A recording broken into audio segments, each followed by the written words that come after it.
Hello and welcome to the Black Tower. I am your host, your guide, your brother, the Sorcerer Armanasul. I apologize for it being so long since my last video. I've really tried to keep from doing just one video a week and actually, do more. However, for me, most of the time I have like 5 or 6 video ideas at one time, and then I have to kind of focus in on just one and just, fill it with actual material, actual, substance to it. Sustenance for the soul, for the mind, and the heart. And that being said, it's going to bring me to this point. Okay, so I wanted to do a video on the polarization that is found in the Necronomicon. In the Necronomicon, you're going to read a lot about how concerning the Gate of Ganzir, how you're supposed to keep the gate to the outside closed and all this, that, and the other. And how you're supposed to do this and you're supposed to do that and you're not supposed to do this and you're not supposed to do that. And it talks about all this. Well, coming from my own personal point of view as a sorcerer, I do consider myself a priest of the gods. I really do, and not just the elder gods or the 50 powers of Marduk, but the gods as a whole. Now, a very interesting concept here is that I was looking up online and I had found a photo of a halupa tree, and it shows a god on both sides of the tree tending to the fruit, and right behind the gods are these demon monster type beings right in behind them.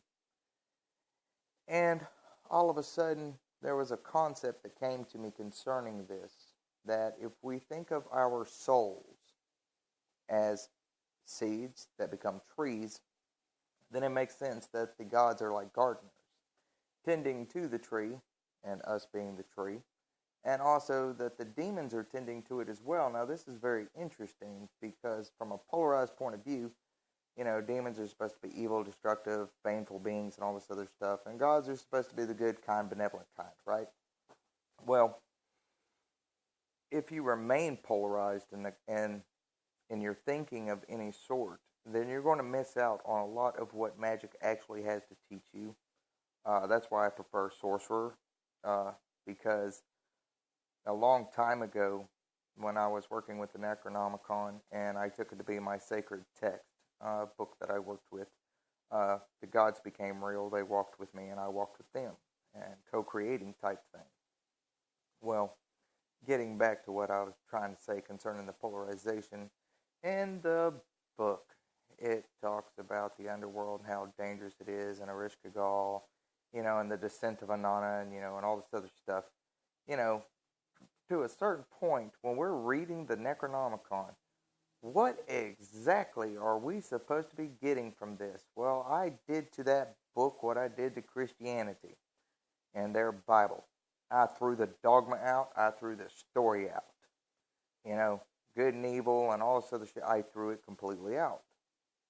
And so that the only thing I was left with as I was reading it was that you have some gods that are kind, somewhat, as it says, far away and forgetful, but they're the kind ones. They're the ones that'll help you. And then, here's the fun part. Then it came to time to deal with the abominations and with Tiamat and all this other stuff. Well, now, mind you, remember, I said I threw out the story, the dogma of good and evil and the polarization that happens with it.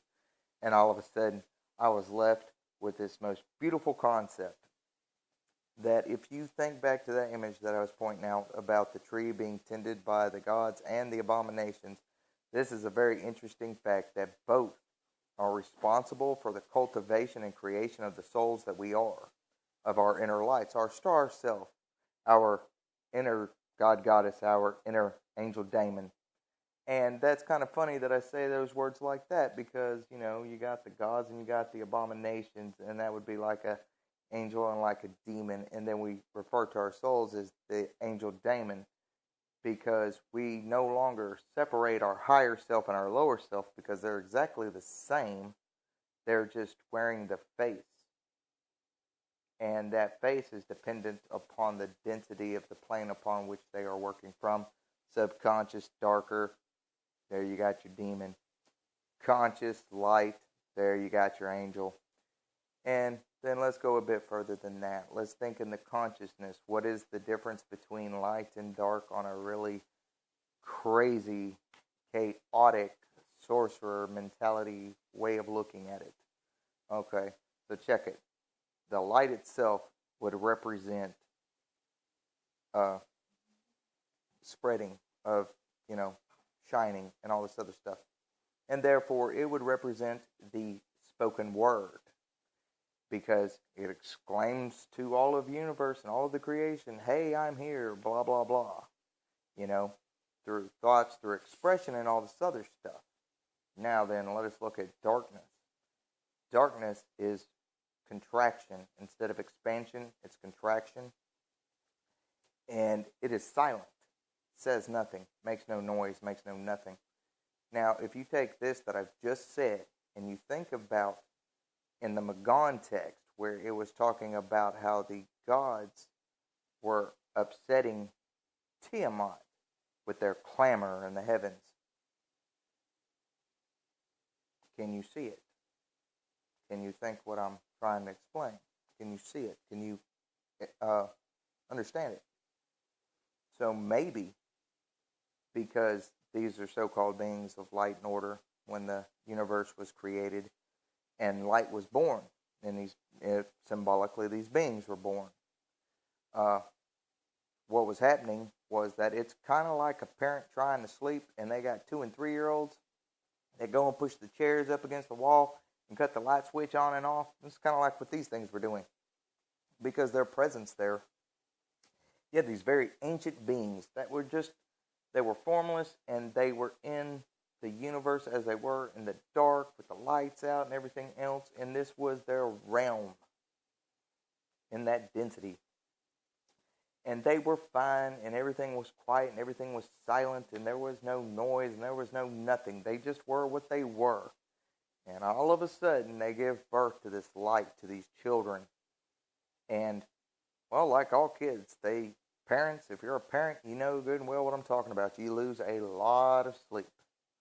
A lot of sleep trying to keep up with kids. Even if you're an aunt and uncle and you ain't got no kids. Hey, guess what? If they come spend the night with you and they're that little, and you babysitting them and you feed them, and you decide, 10 o'clock at night, give them some ice cream, and they're up the rest of the freaking night because the sugar just went to their head and they're just bouncing off the damn walls. Yeah, well, that's kind of what happened. And so this began to aggravate them and all this other stuff. And this is one way of looking at how that is without becoming polarized into the good and evil, right and wrong. Because it's rather interesting how that book tries to tell you, oh, you should do this, you shouldn't do that. If you're coming from a religious point of view, as they call it, a priest, and a priest follows the order and all this, that, and the other. Well, a secret thing that they don't tell you about concerning priest, and hence why I chose sorcerer versus the term priest. Though I am a priest of the gods, I am not a priest of just the gods, but also of the abominations. Because they're one and the same. They're just spirits. They're just powers and forces. And to me, that is a balanced person.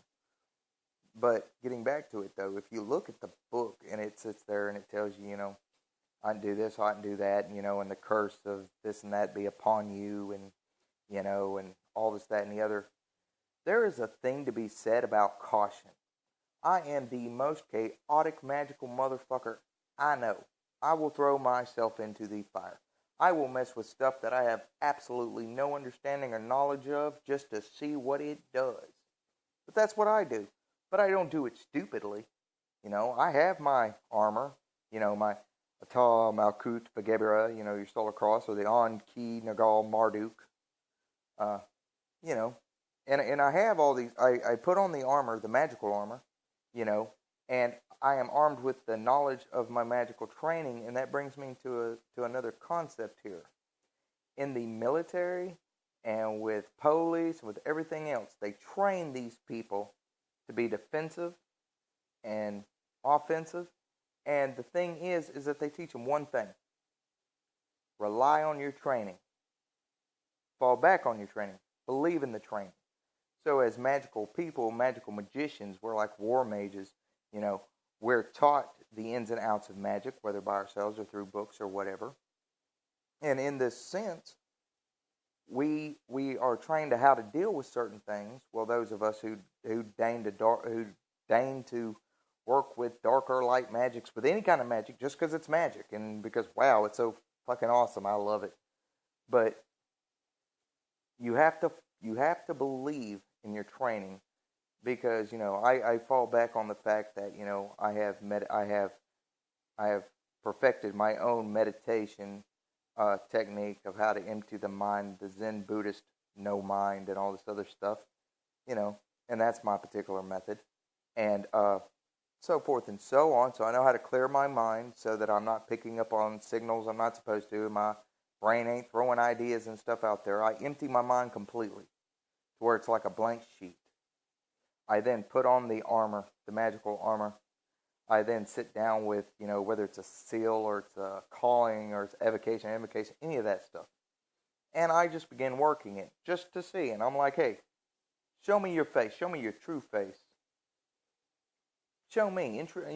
Hi, I'm Waylon. I want to get to know you. I don't say it like that, because I know I got on here. I say, when I was doing the interview with the Grand Infinity, and I said I play the Sorcerer Arm on a Soul. I may play it for sake of video and because it's the mask and all this, that, and the other stuff. But like I also said, though in ritual, I take it deadly serious, deathly serious, whatever, because it is my persona that I use. It is the form in which I express myself and through which I'm expressed upon by the powers that I'm calling. And I'll sit and I want to get to know a spirit from the spirit's point of view, because I don't believe everything that man wrote. What if somebody was deathly scared of facing their inner shadow or their inner demon, and anything that might accidentally touch on that or go bump in the middle of the night, they were scared to death, and so they write in the book, do not mess with this. Very dangerous. It reminds me of the ancient sailors who would draw on the maps, here be dragons, because they didn't go no further. The waters were really rough, and they're like, well, if we keep going further, we might sink. So they turned back around, and they never continued. And so on their maps, they filled it in, and they said, here be dragons. Why? It wasn't because there were really dragons there, but it was because they were too afraid to explore. And so, like that, we're explorers. In magic, we're all explorers. We're, whether it's a concept that a man or a woman or groups come up with, whether it's whatever, we're explorers. And we are pushing the envelope, or we should be, to where we learn and we become, and to where we discover new things that we hadn't even thought of, or anyone else had ever thought of, or if they have, they haven't shared it, which doesn't really matter. And then we get on here, or we get on social networks, and we share it with groups of people, with our friends, and so forth and so on, because we're a community, we're a family. Well, in spirit, it's the exact same thing. You don't believe that the gods and the abominations don't know one another? Of course they do. Well, what kind of polarized world do you have to live in where you're so closed-minded to think that these things are honestly at war with one another? They may be composed of opposing forces that separate them on an energy level, but that doesn't mean they're actually having a fight. This is not good versus evil. This ain't a good game of D&D gone wrong. This is, the magic. You've got to push past all these concepts, all these ideas, and truly, honestly, the only way to do this is to think outside the box. Now, I can't teach you, the viewer, how to push past your own blinders. Only you can figure that out. I can give you techniques and everything else, and for friends, and you message me or text me on my phone or call me or whatever, yeah, we can talk about this stuff, so forth and so on. But let's say that you're just one of those people who are like, I don't want other people to know what I'm doing because, it's private, because I don't want to be made fun of, or because I don't want somebody thinking I'm stupid or that I'm making stuff up, because it's true. I mean, there are a lot of bullies in this world, and I say to hell with the bullies, bully a bastard's back. But getting back on point. But anyway, you would share these things with one another, and maybe somebody has an idea to help you get past it. Now, the only thing that you really have to watch for with that kind of community setting like that is that you always get that one person who thinks they absolutely know. The one ineffable truth, the one unbroken truth that they know and nobody else does. And you just got to take that with it like a grain of salt, like water off a duck's back. You brush that shit off. And you just go about your way.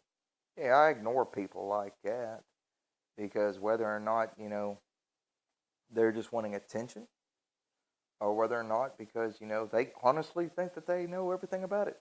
It doesn't matter, but I don't waste my time or my energy on people like that, even responding or reacting or anything like that, because the Sorcerer Ahriman Azul, as the Sorcerer Ahriman Azul, I walk a middle path. That is neither left nor right. I sit back from this completely gray, neutral background, and I look left and I look right, and I say, "Ooh, that's pretty." Okay. And I watch it, and I see it just like a watcher. And I see the designs, and I see how they move. Do I make them a part of myself? No. But I try to learn from them. I try to understand in my own world, what do they represent to me? Not as the world would try to portray it, because you have all these artists out there that paint a picture for you. And they mean well, they really do. But for some reason or another, they tend to push something as being truth, or the person who is reading or watching it, because they're not safeguarding their mind. Your mind is the gate that you must protect. That is the only gate. When they talk about keeping the gate sealed to the outside, and so that such and such can't come through and all this other stuff, they are referring to the gate of your mind. And not just your conscious mind, but that wall, that gate between your conscious and your subconscious, because whatever goes into your subconscious gets programmed. The subconscious is the plains of the Black Earth. It is the plains of the Agigi. It's where the Ganzir as Otherworld will take you, is into the fertile soil, the garden of the gods. See how this conversation's coming full circle here? In this garden of the gods and the abominations tend to the souls. The gods sit there and they go, "Oh, I've got this part and this aspect, and oh, look, I can help shape and craft this beautiful, beautiful tree." And the abomination's like, "Hey, you know what? You got to really be watching out for decay and death.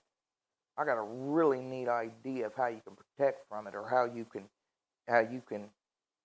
apply it to where it'll help it grow stronger and better."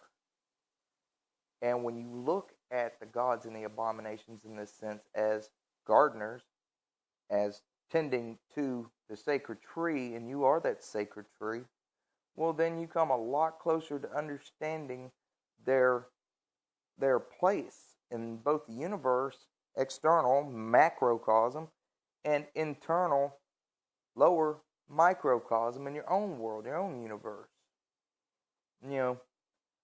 I've noticed on here that, I literally in a week have doubled my viewers. That kind of scares me. Because, I don't feel as if I never started this to get attention or anything like that. I love each and every one of my viewers. I hope that my videos actually teach or explain or show something that's actually useful. And maybe even sometimes something you can laugh about, because, too much seriousness, not enough humor, and it goes over your head. Too much humor, not enough seriousness, and it's not heard. So there's a fine balance there. But to all my new viewers, I'd like to wish you welcome to the Black Tower. You, my brothers, my sisters. I love each and every single one of you, and and I appreciate you. I appreciate your subscriptions. I really do. I just, I do this because I love this. I try to point out some things that I know there's a lot of people like, "Oh, I already knew that, he's going over something I already know." But you'd be amazed how many people don't know these things or haven't thought of them in the way in which they're expressed or told. That's why we do what we do. That's why we share what we do,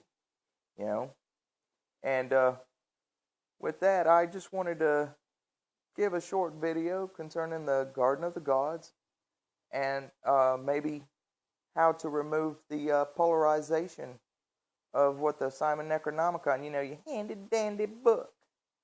Well, that being said and done, peace and blessings, my dear friends and brothers. and sisters. Peace.